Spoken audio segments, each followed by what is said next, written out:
¿Cómo le ha ido? Platíquenos a través de nuestras redes sociales esta primera semana, si es que decidió que sus hijos regresaran a clases presenciales, ¿cómo ha sido esta experiencia? Y para seguir abordando este tema, me da mucho gusto recibir a la doctora Georgina Hernández Montes, investigadora de la Universidad Nacional Autónoma de México, de la máxima casa de estudios. Doctora, muy buena tarde, gracias por estar con nosotros. Buenas tardes, Alberto, un gusto saludarte. Me gustaría empezar desde...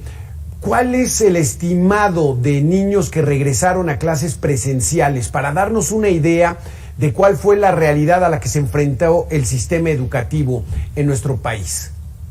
Aproximadamente una tercera parte de los niños que tendrían que regresar están regresando de manera presencial. Uno de cada tres niños es. Decidió regresar. Son poquitos, ¿no? Sí. Pues yo creo que se debe en gran parte a que no todas las escuelas, como acabamos de ver en la nota anterior, tienen las condiciones para que los niños regresen de manera segura. Esa es mi siguiente pregunta. ¿Qué fue lo que hizo que solamente uno de cada tres niños o los padres de familia de estos menores decidieran mandarlos a clases presenciales? Pues bueno, hay muchas causas. Alguna de ellas es que muchos padres consideran que es mucho tiempo para los niños estar en un salón con un cubrebocas. Es importante recordar que es de las medidas más importantes. Entonces tienen que estar todo el tiempo con el uso de cubrebocas. También las escuelas que no cuentan con un servicio de agua regular, lo recomendable es que no regresen, ¿no? Los niños necesitan no solo lavarse las manos, estarse higienizando las manos, sino también los baños. Es importante que los baños tengan un buen servicio de agua. Y por último, algunos de los salones tienen ventanas muy pequeñas, no se puede garantizar completamente la ventilación, que es otra de las medidas que son fundamentales para prevenir los contagios. Aquí el llamado que hizo el gobierno federal de que era absolutamente seguro el regreso a clases, la realidad se impuso. Los padres consideraron que mejor quedarse en casa hasta que hubiera mejores condiciones de infraestructura o las condiciones del COVID y los contagios. Pues son las dos. También ahorita ya empieza a bajar un poquito, pero todavía la semana pasada estábamos dentro del pico de contagios. Sí. Y lo que se sabe es que el principal mecanismo de contagios, ¿no? La parte comunitaria, más que las escuelas, porque en realidad pues la mayoría han estado cerradas y aún así hemos tenido contagio de niños. Entonces, la recomendación es que cuando estamos en un pico no es recomendable volver a clases, hay que esperar a que baje el nivel de contagios. ¿Cree que la gente detectó eso? El sentido común de los padres de familia fue: en estos momentos los contagios están muy fuertes. Agosto registró más de 18,000 fallecimientos a causa de COVID-19. ¿Ese sentido común fue el que alertó a los padres de familia a mejor esperar? Sí, yo creo que eso fue en gran parte, porque además, igual que pasó en enero, uno platica con las personas y casi todo el mundo ya conoce a alguien que se contagió o que está en el hospital o que necesita medicamentos, y eso ya es una alerta para la comunidad. Aunque los números no les digan mucho, el hecho de tener conocidos que ya están contagiados es un indicador, ¿no? Sí, exactamente. Y la sabiduría de la gente es la que se impone, entonces se van a esperar. Ya veíamos uno de nuestros invitados que decía que quizá para mediados de septiembre, finales de septiembre, ya veamos una tendencia a la baja de esta tercera ola. Y entonces, pues bueno, el esperarse un mes o mes y medio creo que podría ser lo más prudente. Doctora, de las autoridades federales hay que esperar poco o nada en el regreso a clases, por lo que gran parte de la responsabilidad caerá en las autoridades educativas estatales. Esto lo dijo Marco Fernández, investigador asociado de México Evalúa y del TEC de Monterrey, en entrevista aquí con Mega Noticias. La invito a que lo escuchemos. Federal, con franqueza, ya no esperemos nada. Ya llevamos demasiados meses y la Secretaría de Salud se terminó haciendo guaje sobre la precisión, la SEP diciéndole, bueno, Secretaría de Salud, defíneme esto. Es por eso que es imprescindible que los estados sí asuman su responsabilidad educativa. ¿Cómo? Me imagino el regreso va a ser un regreso diferenciado. Hay lugares en donde va a haber muy poca afluencia. Esto es un poco de lo que estábamos platicando, ¿verdad, doctora? pues bueno, fue el sentido común, esa intuición que los padres la tienen mejor desarrollada que nadie más, que ninguna autoridad o algún gobernante que diga es suficiente, vamos a arriesgarnos. Ellos, los padres, dijeron no en la mayoría, ¿no?, de los casos.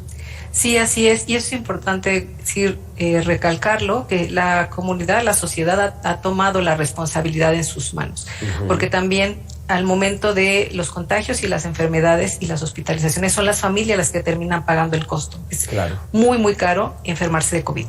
Entonces, si son los padres los que van a terminar pagando tanto económicamente como en salud, pues no nos queda más que tomar en nuestras manos la responsabilidad. Y mucho de ello sí lo podemos hacer. El uso de cubrebocas es fundamental, y la ventilación de espacios. Sí, exactamente. La recomendación es no estar en lugares con mucha gente, en aglomeraciones, y menos en un espacio cerrado. Entonces, eso creo que ya lo tienen muy claro todos los padres de familia, porque dijeron, en un salón de clases, pues si hay más de 20 niños y hay poca ventilación, pues mejor nos esperamos a que haya las mejores condiciones. La otra es, doctora, en infraestructura, en estos 17 o 18 meses, muchas escuelas fueron vandalizadas y quedaron en situaciones verdaderamente inoperantes.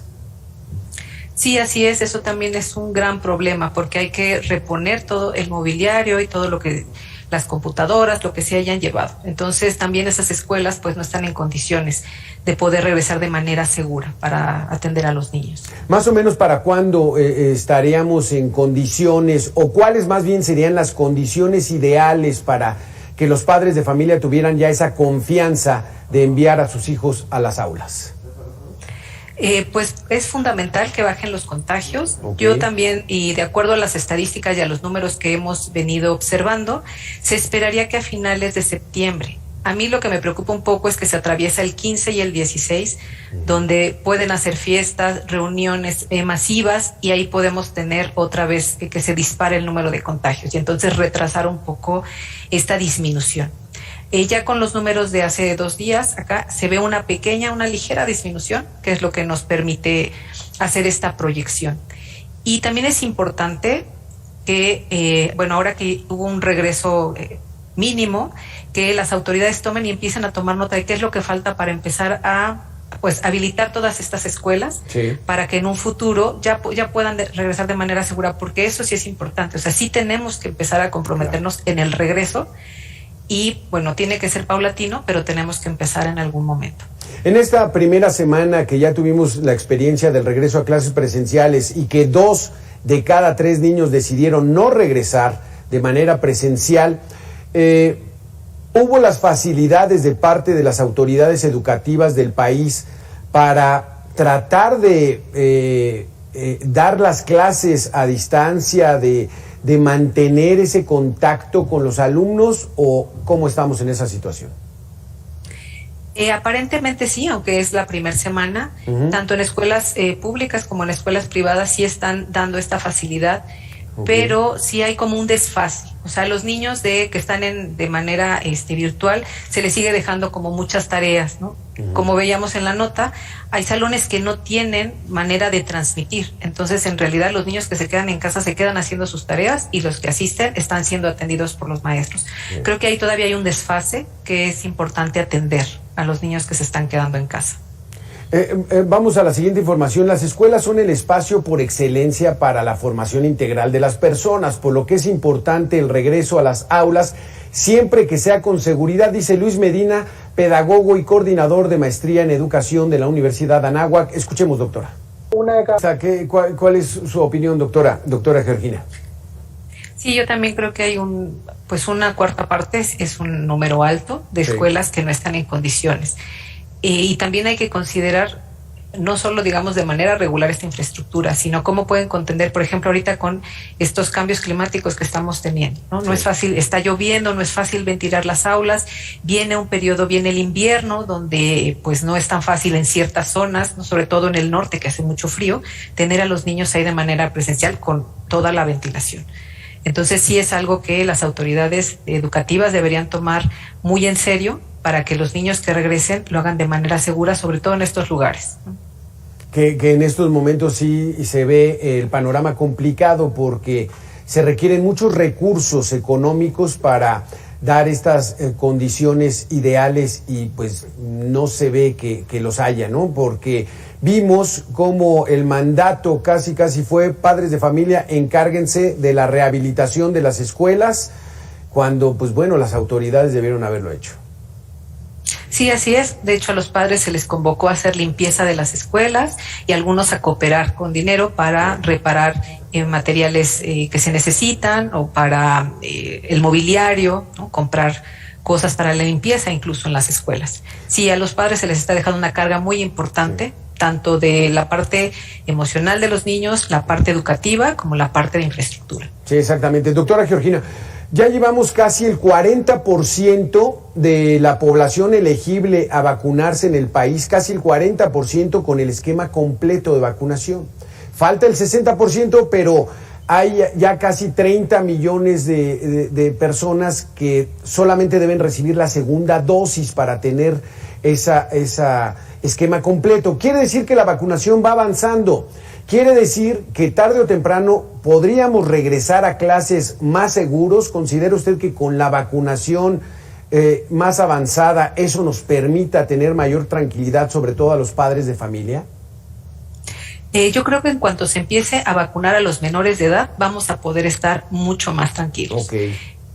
Ya COFEPRIS había autorizado que la vacuna Pfizer se administrara a niños entre 12 y 17 años, pero también necesitamos que los más pequeños sean vacunados.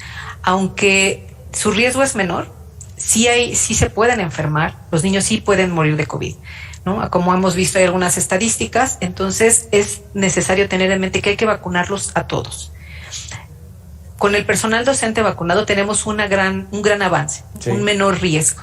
Pero aún así, sobre todo este grupo de 12 a 17 años, que más ya son adolescentes y que tienen mucha mayor movilidad, nos podría ayudar mucho a controlar la epidemia de manera más rápida. Sí, aquí la situación está, y es interesante, dice el gobierno federal que para finales de octubre los mayores de edad de todo el país, elegibles de 18 años en adelante, ya estarán vacunados con 2 esquemas. Faltarían los de 12 a 18 años, que se calcula que esos se vacunen por ahí de enero o febrero, para que en marzo ya tengamos de los 12 en adelante vacunados. Ahí ya nos sentiríamos un poco con mayor tranquilidad y ver si es necesario vacunar a los menores, ¿no? A los niños recién nacidos hasta 11 o 12 años de edad. Ese es el panorama, no falta tanto, ¿no? Ya estamos viendo la luz al final del túnel, como se dice. Sí, ya estamos teniendo un gran avance. Las vacunas realmente, como vemos, salvan vidas. Exacto. Y nos ha permitido pues ir abriendo la economía ya sin tantos costos de vida, ¿no? Aún seguimos teniendo estos problemas y es importante recalcar que, bueno, también las medidas van a seguir, aunque se haya vacunado gran parte de la población, todavía no sabemos exactamente cuánto porcentaje necesitamos para que se adquiera esta inmunidad de grupo. Claro. Porque este virus es muy particular, ¿no? Claro. Vemos que también se aloja en animales, entonces esos virus son más difíciles de erradicar, pero necesitamos seguir teniendo todas estas medidas que nos van a ayudar a cortar la transmisión del virus. Que aquí lo principal, de acuerdo a lo que hemos platicado con muchos especialistas, primero es la vida y después recuperar ese rezago educativo, ¿no? Yo creo que se puede, ¿no? Se puede, aunque regresáramos en marzo ya todos más seguros, le echemos ganas al rezago educativo, pero con vida. Así es, con vida y con salud, porque otra cosa que hay que mencionar es que personas que han tenido infecciones leves quedan con secuelas a largo plazo y muchas de estas son neurológicas, de sistema nervioso, y esto puede ser, y algunas se prevé que pueden causar discapacidad a futuro. Entonces, no solo preservar la vida, sino preservarla de la mejor manera. Y eso solamente evitando la infección y vacunando. Doctora Georgina Hernández, muchísimas gracias por haber estado con nosotros. Muy interesante todos sus conceptos. Gracias por la invitación. Un gusto saludarlos. Gracias. Hasta pronto. Vamos a hacer una pequeña pausa.